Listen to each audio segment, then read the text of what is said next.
Here at Richardson's, we're really looking forward to welcoming you aboard for your holiday. This series of videos is designed to help you enjoy boating on the Broads safely.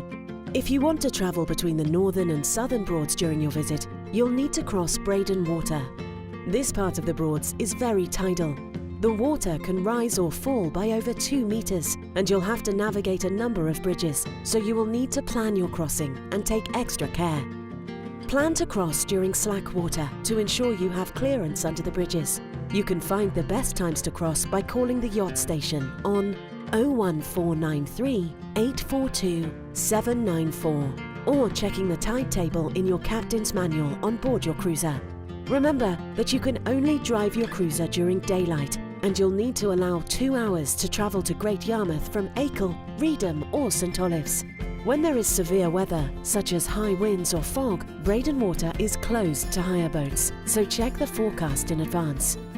During your crossing, all crew members should wear a life jacket and remain inside the cockpit. You'll need to lower your canopy and windscreen in plenty of time, so you are ready to pass under the bridges. You should moor up to do this. Check the bridge height gauges to ensure clearance as you approach them, and follow the signs and arrows directing your passage through. Watch out for water skiers and always stay between the green and red posts that mark the channel. The water is very shallow outside of the posts, so don't take shortcuts as you risk getting stuck on the mudflats. When you arrive at Great Yarmouth Yacht Station, ensure you follow the advice in our mooring video.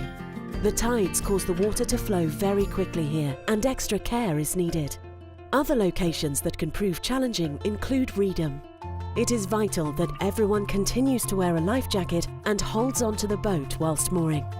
A full guide to crossing Breyden Water is published in the Broadcaster magazine, which you'll be given by your trial run driver. But if you have any concerns at any time during your holiday, you can call us for advice and assistance on the number in your captain's manual.